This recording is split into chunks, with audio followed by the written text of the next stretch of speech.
Salut à tous, on se retrouve pour l'épisode 2392 du Zap Image. On commence aujourd'hui en ce lundi 19 juin avec des anniversaires et tout d'abord c'est celui de Nuno Mendes, le défenseur gauche portugais du Paris Saint-Germain. Il fête aujourd'hui ses 21 ans, on lui souhaite un bon anniversaire.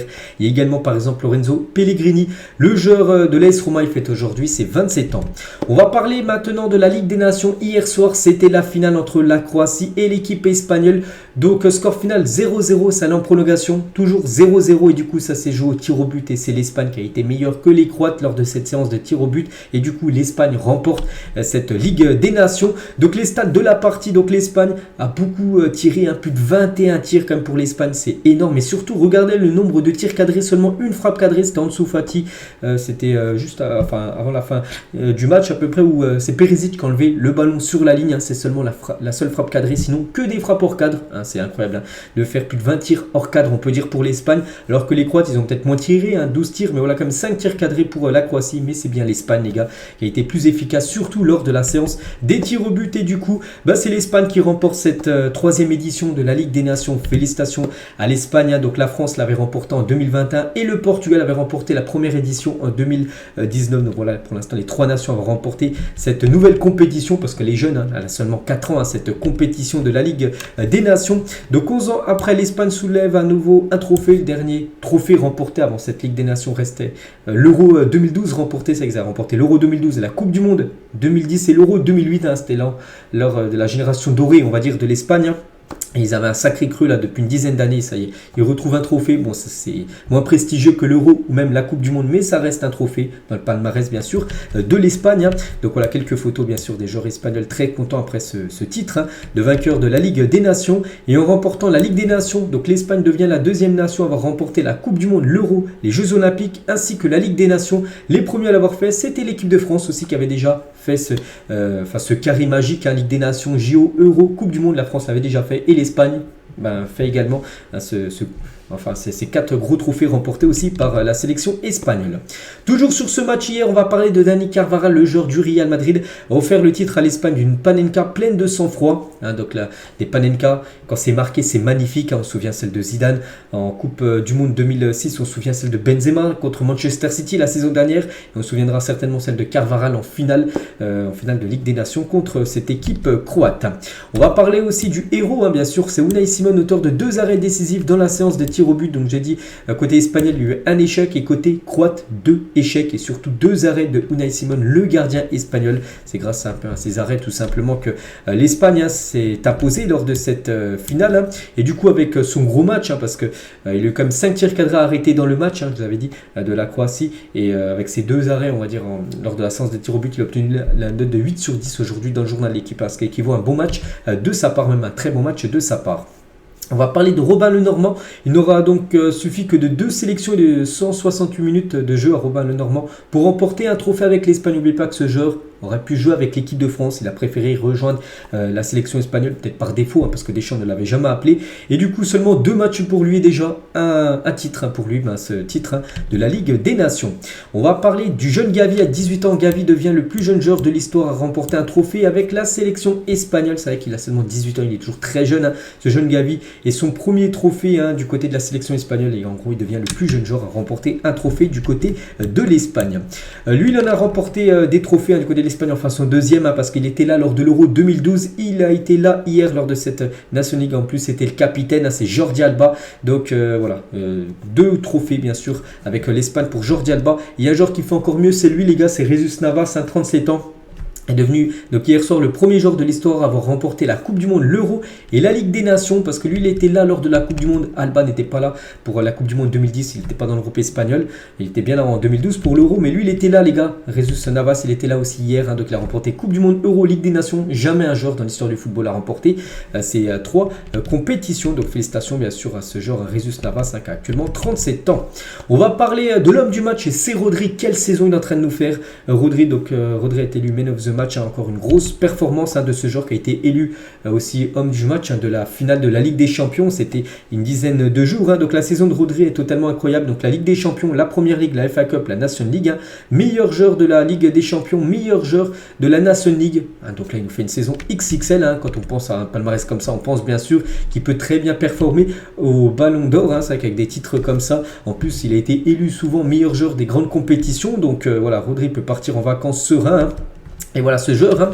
Donc si Jorginho a fait top 3 du Ballon d'Or, alors cet homme mérite le podium aussi. C'est qu'oubliez pas que Jorginho avait terminé sur le podium du Ballon d'Or. C'était je crois il y a 2 ans quand l'Italie avait remporté l'Euro. Donc Rodri avec sa saison là qu'il vient de faire. Donc lui aussi mérite certainement de finir sur le podium. Après je pense pas qu'il remportera le Ballon d'Or, mais peut-être derrière Messi et Erling Haaland. Bon je sais pas quel sera le premier bien sûr. Donc Rodri sera certainement, je pense au moins 3e par rapport à une saison comme ça bien sûr. Il mérite d'être sur le podium du futur Ballon d'Or. Lui aussi, donc le palmarès de Rodri, donc lui c'est un peu le même, vu qu'il joue dans le même club et dans la même nation. C'est Aymeric Laporte aussi, donc lui aussi, grosse saison pour lui. Donc 3 titres avec Manchester City, donc la Première Ligue FA Cup et la Ligue des Champions, et un titre avec sa sélection, bien sûr, la Ligue des Nations. Quelques autres photos de cette rencontre, il y a le jeune Ansu Fati avec ce trophée de la Nation League, avec cette médaille aussi de vainqueur de cette compétition, le joueur Dani Olmo, ou même le coach, le coach de cette sélection. Donc 7 mois après son arrivée à la tête de la sélection espagnole, Luis de la Fuente remporte déjà son premier titre. Voilà cette Ligue des Nations. Donc maintenant l'objectif bien sûr, prochaine étape, se qualifier pour l'Euro l'année prochaine bien sûr, qui se déroulera du côté de l'Allemagne. Et côté croate, parce qu'on a parlé que côté espagnol, mais côté croate, encore une désillusion. Voilà pour cette équipe de Croatie. Donc le très grand Luka Modric disputait certainement son dernier match en sélection sans avoir pu remporter un trophée avec son pays. Bon après ça reste à voir bien sûr s'il jouera encore avec la Croatie ou non, mais c'était son dernier titre accessible, même si l'Euro il a joué la saison prochaine. L'année prochaine ça sera bien sûr un titre potentiel pour la Croatie, mais bon ça sera toujours compliqué. C'est encore un échec on va dire pour Luka Modric qui avait échoué en demi-finale de la dernière Coupe du Monde. Il avait échoué aussi en finale de la Coupe du Monde, souvenez-vous. C'était en 2018 contre l'équipe de France. Donc Modric très déçu parce que là il était à un match tout simplement de remporter son premier titre avec cette sélection croate, et ça aurait été tellement mérité bien sûr pour ce magnifique joueur qui est Luka Modric. Toujours avec cette Ligue des Nations, il y avait aussi le match de la 3e place qui avait lieu. C'était hier à 15h entre les Pays-Bas et l'Italie. Et n'oubliez pas que cette Ligue des Nations, tous les matchs là se sont joués aux Pays-Bas, et les Pays-Bas ont complètement floppé pendant ce Final Four parce qu'ils ont perdu le match de la 3e place. Ils ont perdu 3-2 contre l'Italie. On peut voir tous les buteurs de la rencontre. Donc du coup l'Italie finit 3e, médaille de bronze, et les Pays-Bas finissent 4e au pied du podium. On peut voir les stats de la partie. On peut voir que les Pays-Bas, j'ai pas vu le match, mais les Pays-Bas ont eu plus de tirs, 19 tirs, 6 tirs cadrés, 2 buts, alors que l'Italie c'est 3 tirs cadrés, 3 buts. Voilà, aucun arrêt du gardien néerlandais. Et les Pays-Bas n'ont plus battu l'Italie depuis le 9 juillet 2008, 3-0, soit presque 15 ans et 8 matchs de suite. Ça fait 8 matchs que les Pays-Bas n'ont pas gagné l'Italie. En gros, les 8 derniers Italie-Pays-Bas, il y a eu 4 victoires des Italiens, 4 matchs nuls, aucune victoire des Néerlandais. La dernière victoire, c'était en 2008, c'était une victoire 3-0. Donc voilà, c'est quand même la bête noire, on peut dire, cette équipe italienne par rapport à l'équipe néerlandaise. Et les Pays-Bas, depuis que Ronald Koeman a fait son énième comeback, il est revenu au poste de sélectionneur. Mais on peut voir, c'est quand même 3 défaites. Donc une défaite, souvenez-vous, contre l'équipe de France, une défaite 4-0. C'était le premier match, qui revenait en tant que coach. Vous avez gagné contre Gibraltar 3-0, l'équipe que la France a battue là, il y a quelques jours. Ils ont perdu 4-2 contre la Croatie, c'était mercredi, et ils ont perdu hier 3-2 contre l'Italie. Donc voilà, pas ouf quand même ce comeback, on peut dire, de Ronald Koeman du côté de la sélection néerlandaise. Et pour faire le bilan avec cette Ligue des Nations, vu que c'est fini, vu que la finale a été jouée hier, les meilleurs buteurs, donc 2 meilleurs buteurs. Haaland finit meilleur buteur avec Mitrovic, Haaland 6 buts, Mitrovic également 6 buts. Donc voilà, les 2 meilleurs buteurs de cette Nation League.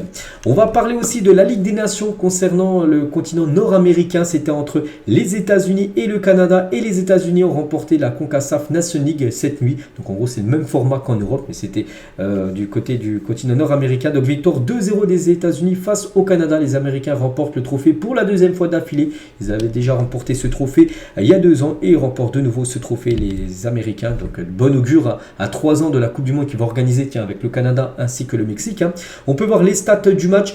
Donc c'est 11 tirs cadrés, c'est 11 tirs pour les États-Unis, 10 tirs cadrés, c'est énorme comme cette stat. Tout à l'heure on parlait de l'Espagne, c'était 21 tirs en tout, une frappe cadrée. Eux, ils ont fait 11 frappes, 10 tirs cadrés. Donc voilà, seulement une frappe qui n'a pas été cadrée. Voilà, pour les États-Unis, c'est plutôt logique, voilà, qui s'impose bien sûr. Ils auraient même pu gagner avec plus de buts, parce qu'ils ont marqué 2 buts voilà, sur leurs 10 tirs cadrés. Il y aurait pu avoir bien sûr plus de buts s'il n'y aurait pas eu un grand gardien du côté du Canada. Et Balogun, tiens, il a été buteur, ils ont gagné 2-0 et Balogun a marqué son premier but en sélection cette nuit face au Canada. Félicitations bien sûr à l'ancien joueur de Reims, parce que vous savez qu'il retourne du côté de Arsenal. Mais Arsenal va certainement le prêter ou le vendre. Donc voilà ce qu'elle va dire bien sûr concernant cette rencontre remportée par les États-Unis back-to-back. Bien sûr par rapport à leur victoire et le match de la 3e place entre le Panama et le Mexique, et c'est le Mexicain qui termine 3e de cette Ligue des Nations nord-américaines. Direction cette fois-ci le continent africain, donc il y avait des matchs pour se qualifier pour la future Coupe d'Afrique des Nations. On commence tout d'abord avec Ouganda, Algérie, et sans souci l'Algérie s'est imposée 2-1 dans cette rencontre. Donc Samoura qui inscrit les 2 buts côté algérien, donc les stats de la partie voilà, de cette rencontre. Et l'Algérie réalise le 5/5, donc en gros ils ont joué 5 matchs de qualification pour jouer cette future CAN, 5 victoires. Donc ils sont déjà qualifiés bien sûr l'Algérie. Donc voilà, bien sûr victoire tranquille des Algériens. Et à noter les gars que Houssem Aouar a disputé ses premières minutes avec l'Algérie contre l'Ouganda. Donc il est dans le rassemblement, donc il a joué voilà il a joué quelques minutes on va dire en fin de match, l'ancien joueur de Lyon. On continue avec les autres matchs. Il y avait aussi Sierra Leone contre le Nigeria, et c'est le Nigeria qui s'est imposé dans toute fin de match, parce que Iheanacho les gars inscrit le but victorieux à la 90e plus 5 minutes de temps additionnel, sinon il y aurait eu 2 partout. Donc Osimhen a marqué les 2 autres buts. Du coup, le Nigeria s'impose dans cette rencontre 3-2. On peut voir aussi là les statistiques, bien sûr, de la rencontre dominée, quand même, parce qu'il y a eu plus de tirs, plus de possession, plus de tirs cadrés côté Nigeria. Et Victor Osimhen, j'ai dit, il a été aussi buteur, même buteur d'un doublé. Bref, donc parlons de sa saison. Donc Serie A remporté meilleur buteur de la Serie A, meilleur buteur des qualifications de la CAN. Donc 44 matchs cette saison. Club plus sélection, 33 buts et 4 passes D. Donc la saison XXL qu'est en train de réaliser bien sûr Victor Osimhen. Et du coup le Nigeria avec cette victoire 3-2 hier, du coup c'est officiel, il se qualifie pour jouer cette future Coupe d'Afrique des Nations en janvier prochain du côté de la Côte d'Ivoire. Il y a aussi le Congo contre le Mali, c'est le Mali qui s'est imposé 2-0. On peut voir les 2 buteurs Koné et Dorgeles, les 2 buteurs côté malien, les stats aussi de cette partie. Donc là aussi efficace quand même l'équipe malienne, 19 tirs, 9 tirs cadrés, c'est énorme quand même, voilà, quand tu as plus de 9 tirs cadrés dans le match et 2 buts, donc voilà, une victoire logique et méritée du Mali. Et du coup avec cette victoire, le Mali aussi comme le Nigeria qu'on parlait juste avant, et aussi c'est officiel, il se qualifie pour cette future CAN. Il y avait aussi le Gabon contre la République démocratique du Congo, une victoire très importante de la République démocratique du Congo. Pourquoi? Parce que regardez, donc tout d'abord les stats du match, pourtant on peut voir comme que le Gabon a plus dominé, 16 tirs, 3 tirs cadrés, aucun but, alors que République démocratique du Congo c'est seulement 5 tirs, mais ils ont marqué 2 buts, plus efficaces, et on sait que dans le football il faut être plus efficace que son adversaire. Et pour vous dire que c'est une victoire très importante, parce que ce groupe, je ne sais pas c'est lequel groupe, bref, donc c'est le groupe I, il est très très serré. N'oubliez pas qu'il y a 2 équipes qui se qualifient, les 2 premiers, et actuellement République démocratique du Congo avec leur victoire, ils passe devant le Gabon, 7 points Congo, 7 points Gabon, et 6 points pour le Soudan qui a un match en retard. Donc voilà, c'est très serré. Même Mauritanie les gars, 5 points. Donc voilà, c'est ultra serré dans ce groupe I. On continue avec les autres matchs, voilà tous les autres résultats de la journée d'hier sur le continent africain par rapport à bien sûr ces matchs pour se qualifier pour la future CAN. Et du coup 4 nouvelles équipes qualifiées après les matchs d'hier. Donc j'ai dit donc le Nigeria, le Mali, la Guinée-Bissau et aussi le Cap-Vert aussi obtenu son ticket pour jouer cette future Coupe d'Afrique des Nations. On continue aussi avec les autres résultats qui ont lieu hier. Donc c'est un match de l'équipe de France. Donc déception pour l'équipe de France U18 qui s'incline contre l'Australie U23 2-0 et termine 4e du tournoi Maurice Révélo. Donc Ben Seguir ou encore Warren Zaïre sont entrés en jeu. Donc voilà, déception parce que déjà ils avaient perdu la demi-finale, puis ils ont perdu le match pour la 3e place. En gros ils finissent 4e cette équipe de France U18 après leur défaite contre l'Australie. Mais à noter que Matistel a terminé meilleur buteur de ce tournoi Maurice Révélo avec 3 buts inscrits pour l'attaquant du Bayern Munich. Et le meilleur joueur les gars du tournoi c'est Elias Ben Seguir, le joueur de Monaco. Donc mais bon voilà, l'équipe de France finit quand même loin, enfin 4e de ce tournoi. Le programme aujourd'hui foot, bien sûr il y a pas mal de matchs, voilà toutes les rencontres. Il y aura Ukraine-Malte, il y a l'Angleterre contre la Macédoine du Nord, il y a Irlande-Gibraltar, tiens ça c'est un match qui nous intéresse vu que c'est dans le groupe de l'équipe de France, Turquie, Pays de Galles, Slovénie, Danemark ou bien sûr l'équipe de France contre la Grèce. On va parler bien sûr de cette rencontre. Donc c'est le dernier match de l'équipe de France sur cette saison. Donc c'est au Stade de France, et ce soir c'est sur TF1, coup d'envoi 20h45. On parlera bien sûr du résultat demain. Peut-être je ferai un débrief, voilà, tout dépend. Je pense regarder le match, je verrai si je fais un débrief à la fin du match. Peut-être qu'il sortira sur cette chaîne. Ce soir je verrai donc quelques photos de l'entraînement des joueurs de l'équipe de France. C'était hier. Du côté du Stade de France, bien sûr, où la pelouse est bien meilleure que par rapport à la pelouse de Gibraltar, qui n'était pas bonne aussi, cette pelouse où évoluaient les Bleus. C'était vendredi. Donc voilà quelques photos, bien sûr, des joueurs de l'équipe de France lors de cet entraînement hier soir, pour affronter, bien sûr, l'équipe grecque qui s'est imposée. La Grèce, là, c'était contre l'Irlande. C'était vendredi, je crois, ils se sont imposés 2-1. Et surtout, regardez, c'est quand même un match. Si l'équipe de France gagne, l'équipe de France première, 9 points, la Grèce deuxième, 6 points. Donc si la France gagne, donc là, n'oubliez pas que c'est les deux premiers qui se qualifient pour l'Euro. Donc voilà, la France serait vraiment très bien partie pour se qualifier.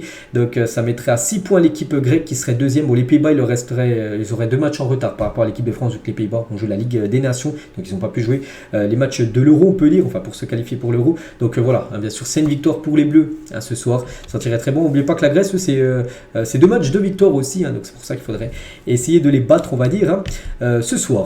Et Deschamps, il a dit avant le match des Bleus contre la Grèce, un très bel adversaire. Oui, bien sûr, c'est une équipe, c'est une belle équipe ce soir, cette équipe grecque. Et toujours avec Deschamps, c'était hier sur Téléfoot.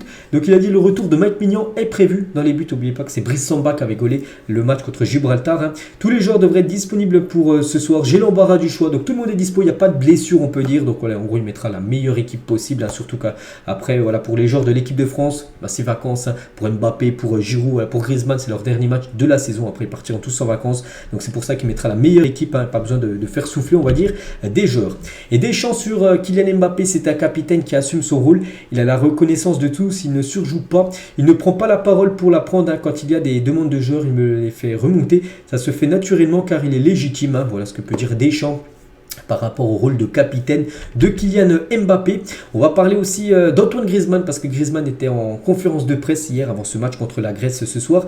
Donc les saisons sont-elles trop longues pour les joueurs? Il a dit ça peut être dangereux, surtout si on veut passer à la Coupe du Monde tous les 2 ans. Mais c'est comme ça, on ne peut rien y faire, parce que voilà, les saisons sont longues. Regardez, on est quand même quasiment fin juin, il y a encore des matchs, alors que les pré-saisons recommencent mi-juillet. Donc les joueurs, ils ont seulement 3 semaines de vacances et reprennent déjà quasiment les pré-saisons pour préparer la saison après. Donc voilà, il dit que les saisons sont bien sûr trop longues.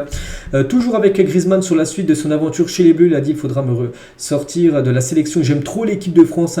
Il faut être au niveau aussi. Tu peux vouloir y être sans avoir le niveau. Si j'ai le niveau, j'aimerais aller le plus loin possible. En gros, il aimerait jouer le plus de matchs possible, bien sûr, avec l'équipe de France. Il dit que tant que Deschamps, que ce soit le sélectionneur ou l'autre sélectionneur, le prochain sélectionneur l'appellera pour jouer en équipe de France, mais il jouera bien sûr avec les Bleus. Il dira Jean maintenant aux Bleus. Toujours avec Griezmann, cette fois-ci sur Randal Kolo Muani. Avec Randal, c'est un autre joueur que Giroud, un autre profil. Il n'y a pas encore les automatismes, mais ça va arriver. Il y a moins de présence qu'un 9 pivot comme Giroud. C'est que c'est pas le même style de jeu. Giroud qui est plus un pivot que Ronald Kolo Muani qui prend, on va dire, plus la profondeur. Et toujours avec Griezmann sur une participation aux Jeux Olympiques à l'année prochaine. Il a dit si je suis appelé, je mettrai une pression extraordinaire pour qu'on me laisse les faire. Donc là, par rapport à l'Atlético, il pourrait mettre une pression à l'Atlético, vu que c'est son club, pour demander à l'Atlético d'avoir la permission de jouer ces Jeux Olympiques. C'est un rêve, c'est un objectif. N'oubliez pas qu'il y aura, c'est une équipe de moins de 23 ans avec 3 joueurs de plus de 23 ans qui pourront jouer. Donc Mbappé aussi, il a pour objectif de le jouer. Il a 24 ans, Mbappé. Donc Griezmann aussi aimerait jouer ces JO. Donc ça sera bien sûr l'année prochaine, ces JO qui se déroulent en France. Donc voilà, Griezmann aussi aimerait y jouer. Griezmann aussi reconnaît avoir eu du mal à digérer le capitanat pour Mbappé. Souvenez-vous, on avait parlé en plus qu'il avait un petit peu mal pris, que Mbappé soit capitaine numéro 1 et que lui ne soit pas le capitaine. Il a dit dur, oui, c'est difficile parce que j'ai 32 ans, même si j'ai encore les cannes, les jambes, je suis quand même sur la fin. J'ai mis 1 jour et demi à mal digérer. Voilà, vraiment, il a mal pris, on peut dire. Mais après, quand je suis sur le terrain, je suis heureux. C'est ce qui m'apporte le plus maintenant à fond avec Kylian, qui est notre capitaine. Rien ne va changer parce que je suis comme ça. Donc il dit, il a mal pris, mais bon, il est passé. Il a passé à autre chose. Puis il dit que voilà, c'est comme ça. Pas de souci, bien sûr que maintenant Kylian Mbappé soit le capitaine numéro 1 de cette équipe de France. Et toujours avec Griezmann concernant son futur, c'est sur Téléfoot hier. Quelqu'un lui a posé une question, qu'est-ce qu'il va faire la saison prochaine. Il a dit, je suis très heureux ici, donc à l'Atlético avec ma famille. Je veux rester, gagner la Liga et faire quelque chose en Ligue des Champions. champion. Donc voilà son objectif, rester du côté de l'Atlético Madrid. Et Mbappé aussi, hier, il était sur Téléfoot hier matin. J'ai déjà dit que je resterai par rapport à son futur parce qu'on parle beaucoup d'un transfert au Real et il a dit qu'il restera. Bon, c'est vrai qu'il a toujours dit qu'il va aller jusqu'à la fin de son contrat. Je me résous seulement à jouer au PSG l'année prochaine. Il y a beaucoup de choses qui se passent durant une année, surtout dans un club comme le PSG. Donc voilà, bien sûr, il reste toujours sur ce qu'il a dit. Il veut rester, mais voilà, du côté du PSG, ça bouge pas. Mbappé veut pas prolonger, donc ce joueur sera vendu sur ce mercato. Enfin, c'est ce qui se dit du côté de Paris, parce que le PSG ne veut pas le perdre gratuitement saison prochaine. Toujours sur Téléfoot hier, Konaté. C'est vrai que le PSG est dans mes veines. Oui, il y a Thomas Mekic qui posait les questions. Vous pourriez porter les couleurs du club un jour. Il a dit je sais pas, j'y pense pas. Donc voilà ce qu'a dit Konaté, bien sûr, par rapport peut-être un jour jouer du côté du Paris Saint-Germain. On va parler de Eden Hazard cette fois-ci.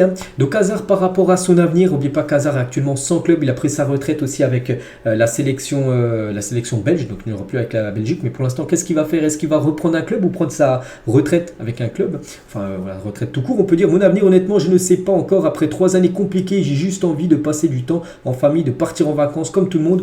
On a lu pas mal de choses ces derniers jours et beaucoup de bêtises. Je ne sais pas, on verra. Je me sens encore capable d'être footballeur professionnel, mais en même temps, cela fait 2 ou 3 ans que je me repose, c'est un peu d'énergie quand même. Donc voilà ce qu'il a dit. C'est vrai qu'il s'est un peu, même pas mal reposé quand il était du côté du Real, vu qu'il faisait seulement les entraînements et jamais les matchs. Et surtout avec son énorme salaire, on peut dire qu'il a très bien profité. Bref, donc maintenant il sait pas. Voilà, il dit qu'il va déjà passer les vacances, puis il va réfléchir pendant les vacances s'il veut encore jouer au football ou s'il prendra sa retraite. N'oubliez pas qu'Eden Hazard a 32 ans, on pense qu'il peut encore jouer quelques années, bien sûr. Le joueur belge, on espère qu'il va continuer sa carrière. Liverpool s'intéresse à Eze. Le joueur de 24 ans évolue actuellement du côté de Crystal Palace. Crystal Palace qui va certainement perdre Zaha, ils vont perdre certainement aussi Eze qui pourrait peut-être aller du côté de Liverpool. Tiens, des nouvelles d'Adrien Rabiot, libre cet été, aurait été proposé au FC Barcelone, un supporter catalan. Qu'est-ce que vous en dites? Je pense que ça peut être une bonne recrue, parce que je pense que c'est un bon joueur, même un très bon joueur, les gars. Adrien Rabiot, il y en a beaucoup qui le critiquent, mais je pense que du côté du Barça, peut-être pour remplacer, on va dire, pourquoi pas Busquets. Bon, je sais pas que c'est même poste, c'est pas non plus un pivot, mais je pense que voilà, gratuitement, je pense que ça peut être une belle recrue pour le FC Barcelone. On verra. Il y a des chances que Thomas Partey, 30 ans, quitte Arsenal cet été, annonce Fabrizio Romano, avec la potentielle arrivée de Declan Rice qui devra arriver. Le milieu ghanéen ne sera pas retenu cet été pour être vendu, le joueur Thomas Partey. Accord entre Ruben Neves et l'équipe de Al Hilal. L'international portugais est convaincu par le projet saoudien. Il devrait signer son contrat la semaine prochaine. Pourtant, il y a encore quelques jours, il disait qu'il voulait jouer la saison prochaine la Ligue des Champions. Mais en gros, peut-être l'argent, les gars, là, trop à tirer, parce qu'il va être transféré, montant du transfert 55 millions d'euros. Il va être transféré de Wolverhampton à l'équipe de Al Hilal. Il va toucher bien sûr un énorme salaire là-bas. Donc voilà, c'est quasiment fait le transfert de Ruben Neves du côté de l'Arabie Saoudite et aussi des autres joueurs qui devraient débarquer du côté de la Ligue saoudienne. Donc du côté de Ali, les gars, Edouard Mendy aussi pourrait rejoindre, c'est le gardien sénégalais. Kalidou Koulibaly, défenseur sénégalais de Chelsea, Al Hilal. Et Hakim Ziyech, lui, c'est Al Nasser. C'est vrai qu'il y a pas mal aussi de joueurs de Chelsea qui pourraient partir du côté de la Ligue saoudienne. Officiel champion du monde 2018 avec l'équipe de France, Steven Nzonzi, 34 ans, quitte librement le club qatari de Al Rayyan. Donc voilà, en gros, il est libre actuellement. Il peut s'engager où il veut, le joueur Steven Nzonzi.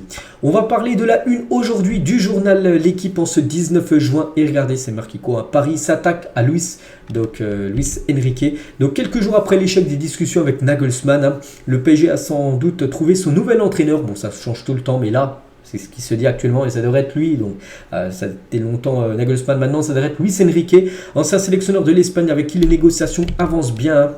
Et même Fabrizio Romano le dit, le PSG s'attend à boucler la signature de Luis Enrique cette semaine. Donc voilà, maintenant nouvel entraîneur pisté, c'est Luis Enrique. Et pour l'instant, c'est vrai que c'est l'entraîneur pressenti énormément du côté du banc parisien. Donc Luis Enrique, l'entraîneur streamer, n'oubliez pas que c'est vrai qu'il avait lancé des live Twitch lors de la dernière Coupe du Monde quand c'était le sélectionneur de l'Espagne. Bon, il avait été critiqué par rapport à ça, surtout que l'Espagne avait floppé. N'oubliez pas qu'ils avaient été éliminés dès les huitièmes de finale contre l'équipe marocaine. Donc il avait été critiqué bien sûr par rapport qui faisait des streams, tout ça. Donc voilà, il pourrait devenir, pourquoi pas, le nouveau coach du Paris Saint-Germain dans les prochains jours. Donc Luis Enrique avec l'AS Roma, le FC Barcelone et l'Espagne, si on fait un bilan complet voilà, de ces matchs, tout ça. C'est 226 matchs en tant que coach, 135 victoires, 52 défaites. Donc 60% des matchs officiels disputés, en gros, il les a remportés. Donc voilà, peut-être ce coach sera le futur coach parisien.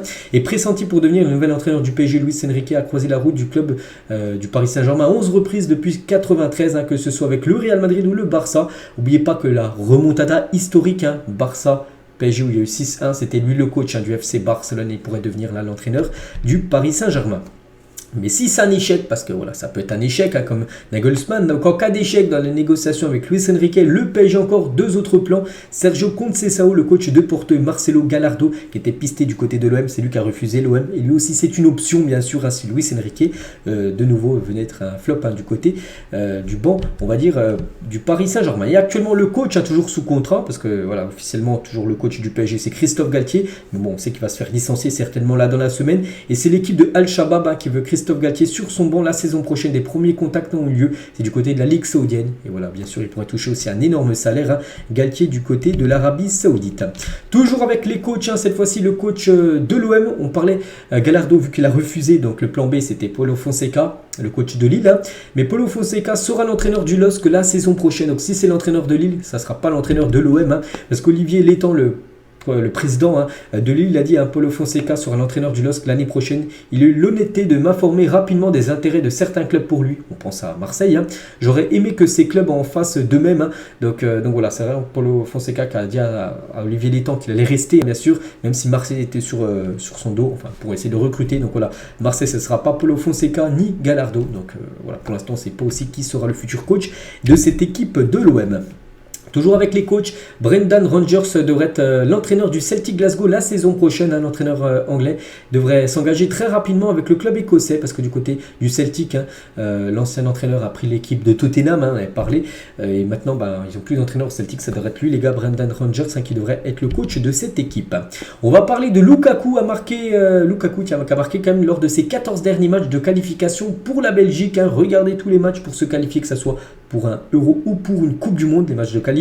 Mais en gros, à chaque fois, il a été buteur. Donc, c'est pas lui, par exemple, qui a marqué tous les buts. Mais voilà, regardez, par exemple, contre Gibraltar tout en haut, 9-0, il avait mis un triplé. Contre la Grèce, la victoire 2-1, il avait marqué un but. On peut voir sinon tous les buts qu'il a pu mettre sur cette période. Donc, incroyable, bien sûr, Lukaku, très performant avec l'équipe belge. Toujours avec la Belgique, on va parler de Louis Openda. Je n'ai manqué de respect à personne. Donc, Louis Openda s'exprime sur ses envies de départ. Il a dit: je suis toujours au Racing Club de Lens et sous contrat jusqu'en juin 2027. Jusqu'à preuve du contraire, mais Leipzig est un club qui me fait grandir. Ils viennent de remporter 2 coupes d'Allemagne 2022-2023. Ils sont européens chaque saison. Je sais bien qu'il y a la Ligue des Champions à disputer avec Lens, mais Leipzig c'est un peu plus grand encore. Beaucoup de gens m'expliquent que j'ai besoin d'une saison supplémentaire à Lens pour continuer à progresser. Je pense que ça peut être le bon moment pour aller voir un niveau encore supérieur. Donc là, il dit ouvertement qu'il veut rejoindre cette équipe de Leipzig. Le problème, c'est que Lens le bloque, parce que voilà, Lens compte sur ce joueur pour la saison prochaine. Toujours avec Louis Openda, forcément, les supporters n'ont pas envie de me voir partir. Je comprends leur attachement, mais je n'ai rien dit de méchant. Je n'ai pas mal parlé du club de Lens. C'est le club qui m'a fait devenir ce que je suis aujourd'hui. Je n'ai pas réussi une saison incroyable et marqué seul 21 buts en Ligue 1. J'en serai reconnaissant jusqu'au bout et je serai toujours attaché à ce club. C'est normal, mais je n'ai manqué de respect à personne. Voilà, d'avoir des envies de quitter cette équipe de Lens. En gros, c'est vrai que c'est pas un manque de respect de Lens de vouloir quitter bien sûr cette équipe de Lens. Il veut peut-être passer une étape dans sa carrière, même si Lens va quand même jouer la Ligue des Champions, mais il veut rejoindre quand même cette équipe de Leipzig la saison prochaine. Donc pour l'instant ça bloque toujours, parce que je l'ai dit, Lens pour l'instant refuse de le vendre. Et toujours avec ce joueur, Louis Openda a quitté le rassemblement de la Belgique pour disputer l'Euro eSport avec la catégorie inférieure. Il est avec les pros, et du coup là il va jouer avec l'équipe B, donc en gros les eSports, parce que l'Euro eSport, ça commence après-demain, le 21 juin. Et on finit les gars cet épisode bien sûr avec ce match France-Grèce, avec le pronostic. Donc pour moi je vais partir bien évidemment sur une victoire des Bleus ce soir. Allez, je vais partir tout d'abord sur un clean sheet. N'oubliez pas qu'en plus la France c'est 3 matchs, 3 clean sheets, donc encore un clean sheet ce soir. Et une victoire, allez, je vais partir une victoire 3-0 comme ça a été le cas vendredi, une victoire 3-0 des Français ce soir contre l'équipe grecque. Et voilà, ce serait bien sûr parfait pour tous les joueurs qui pourraient partir très serein, on va dire, en vacances juste après. Donc voilà les gars ce qu'il y a à dire aujourd'hui pour cet épisode. J'espère que ça vous a plu. On se retrouve cet après-midi à l'After Zap Imagé sur cette chaîne. Ça sera bien évidemment peut-être ce soir après le match, si je fais le débrief, mais sinon concernant le Z10, ça sera demain matin. Bonne journée à vous et à plus tard.